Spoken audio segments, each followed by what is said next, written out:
Welcome to Wager Talk TV. I am Kelly Stewart, joined by Marco D'Angelo, and we finally got to my favorite horse. Win, win, win. Post position 14. This horse is 15-1. I think this is my long shot horse. But when we talked about this earlier in the week, wasn't he 20-1? So now he's moving up a little bit in the stock. Is that good or bad? We actually, when we were talking about the future book. Oh. When we originally did the video, he was 50-1 in the future book. Right.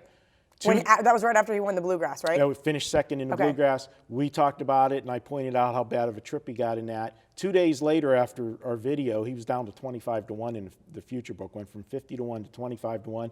Now 15-1 on the morning line. This is the horse I said the other day on CBS. I was just trying to be funny. They're like, "What do you have, a long shot?" And I'm like, "Yeah." Now this is when you get creative and girly, and you're like, "I'm just going to pick by the name," because some of these horses that once you hit 15 to 20-1, I mean, those are really long shots, truth be told. I mean, there's a reason why their odds are not 5-1. There are, but Kelly, as I told everybody in that video, I gave everybody an assignment, a homework assignment, to go back and watch. He did. He said, "You need to go watch the Bluegrass," and I did not. He just asked me off camera. He's like, "Did you watch the Bluegrass?" I'm like, "No, I was too busy buying ugly hats for these videos." Yeah. And well, before you leave the studio, I am going to make you watch the Bluegrass race, and I'm going to show you what happened and educate you on why we're using this horse. And after you watch that video and I show you what you're going to look at, you're going to want to bet probably a little bit more. But full disclosure, this is the problem with stone cold closers. They have a tendency, they're at the mercy of two things. One, they need to have an honest or fast pace. You can't have a type of race like we talked about the Florida Derby, where the first half of the race was very slow. Closers are not going to get there. So you need a pace in front of you. Two, you need to have a clean trip.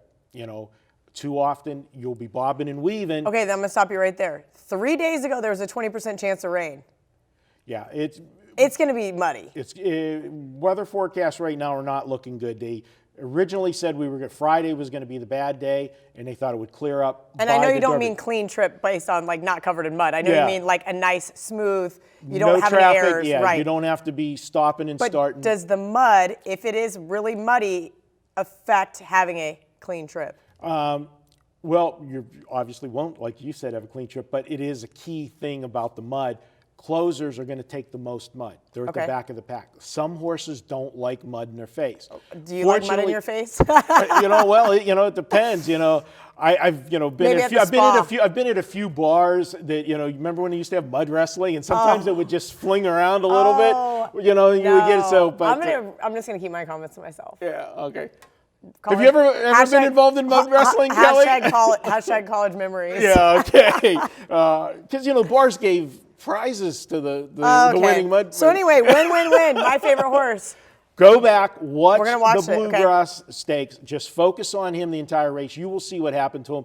He was making a major move and ran into a wall of horses, and he ran into that wall of horses quickly.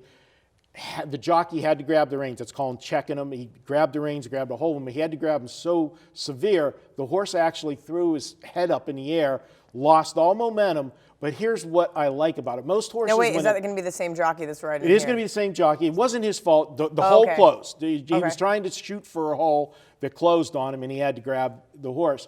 He got him steadied and back in gear, and he was flying to be second. He was the fastest horse coming down the stretch. The horse that won the race just had a big jump on everybody.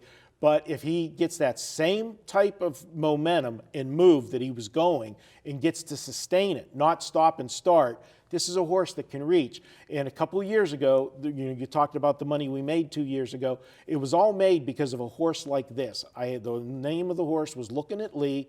Had a troubled trip the race before the Derby. I told everybody about that. I said if he gets a clean trip, he's going to be on the ticket. Got a clean trip. Finished second and lit up the tote board for us. And I think win is that horse for us. This is the 2017 version of Looking at Lee. Win. Ooh, I like it. Marco mentioned 2017. In 2017, Marco had you guys bet $390, and you got back over $9,000. That is awesome. Yeah, everybody was happy. You knew who else was happy? The IRS that day, because I had to sign for that one. Yeah. Isn't that the worst? Yeah. I guess I'll take this. Yeah. All right, guys, you can get $10 off Marco's Derby special using coupon code Marco10. That is his best bet for Saturday and his Kentucky Derby picks.